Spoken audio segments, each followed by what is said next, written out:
qual foi o resultado final do pecado? Romanos 5:12 afirma: portanto, assim como por um só homem entrou o pecado no mundo, e pelo pecado a morte, assim também a morte passou a todos os homens, porquanto todos pecaram. O texto é claro. Todos os seres humanos estávamos condenados à morte. A Bíblia afirma: não há justo nem sequer um. Não há quem busque o bem. Todos pecamos, todos estávamos condenados à morte, pois o salário do pecado é a morte. Vem a pergunta: pode você sozinho resolver o problema do pecado? Jeremias 2:22 diz: pelo que ainda que te laves com salitre e uses muito sabão, a mancha da tua iniquidade está diante de mim, diz o Senhor Deus. Desde o ponto de vista humano, não há nada que o homem possa fazer para resolver o problema do pecado. Talvez por isso o ser humano moderno prefere afirmar que não existe pecado, que tudo depende da mente de cada um. Mas a Bíblia é categórica. Pecado é transgredir os princípios eternos, protectores da vida que Deus estabeleceu para o ser humano. E quando o ser humano quebra esses princípios, não há nada que possa fazer para resolver seu problema. Como resolveu então Deus o problema do pecado? João 3,16 diz: porque Deus amou o mundo de tal maneira que deu o seu Filho unigênito, para que todo aquele que nele crê não pereça, mas tenha vida eterna. Veja, por causa do pecado o ser humano estava condenado à morte. Mas aí aparece Deus e seu maravilhoso amor. Por amor, Ele entrega seu Filho para morrer na cruz do Calvário. Jesus não merecia morrer. Não tinha por que morrer. Ele veio a este mundo, foi tentado em tudo, mas não pecou. Ele merecia a vida. Mas o ser humano sim tinha pecado e estava condenado à morte. Agora Deus, por amor, permite uma troca na cruz do Calvário. A morte que nós merecíamos, Jesus toma para si. E a vida que Ele merecia, nos entrega a nós. Jesus era consciente disso quando esteve nesta terra. Como Jesus descreveu a sua missão? Em Lucas 19:10, Ele diz: porque o Filho do Homem veio buscar e salvar o que se havia perdido.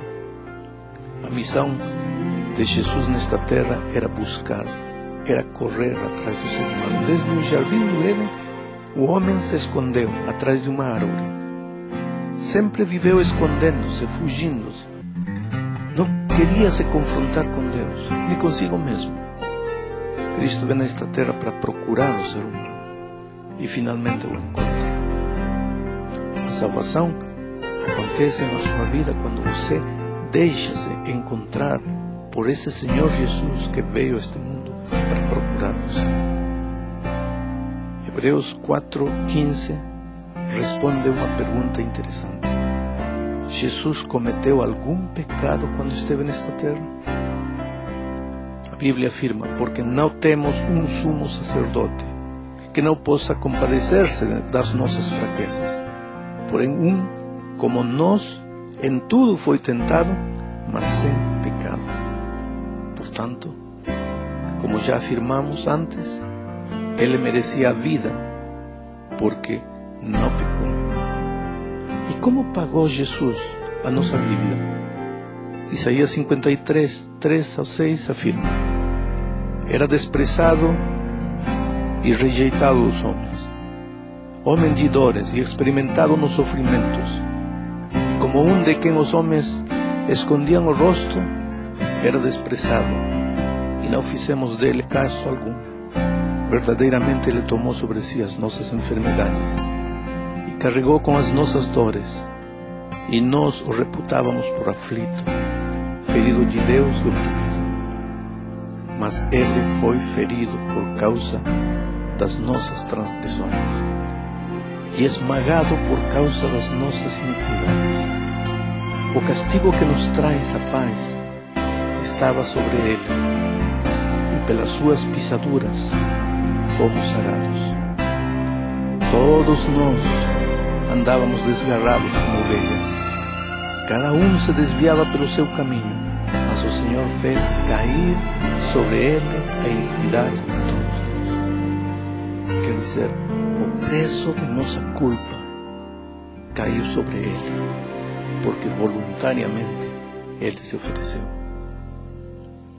O que aconteceu para garantir a nossa salvação? 1 Coríntios 15, 20 a 22 diz: mas na realidade Cristo foi ressuscitado dentre os mortos, sendo ele as primícias dos que dormem. Porque assim como por um homem veio a morte, também por um homem veio a ressurreição dos mortos. Pois como em Adão todos morrem, do mesmo modo em Cristo todos serão vivificados. Ou seja, a ressurreição de Cristo é o selo definitivo de que a nossa salvação está garantida. Porque se Cristo simplesmente tivesse morrido e não tivesse ressuscitado, o diabo tinha todo o direito de pensar que ele tinha vencido. Cristo morreu, o inimigo venceu. Mas acontece que Cristo ressuscitou e com sua ressurreição garantiu definitivamente a nossa salvação. E agora, depois de conhecer a oferta de salvação através de Cristo, Ele espera que você primeiro creia nele de todo o coração. Em segundo lugar, que você o aceite como seu único e maravilhoso Salvador. E em terceiro lugar, que você abra a porta de seu coração. Apocalipse 3:20 diz: eis que estou à porta e bato. Se alguém ouvir a minha voz e abrir a porta, entrarei em sua casa e com ele cearei e ele comigo. Jesus está batendo a porta de seu coração neste momento. Quer você deixar entrar o seu maravilhoso Salvador? Deus sorriu pra mim.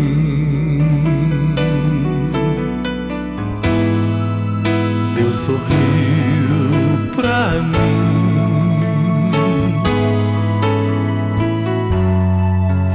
Ele me salvou.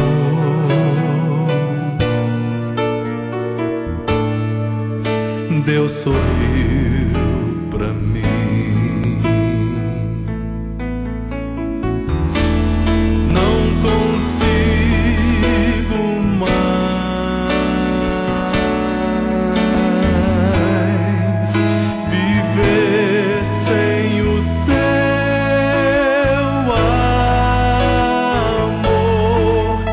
Deus sorriu pra mim. Deus é bom demais.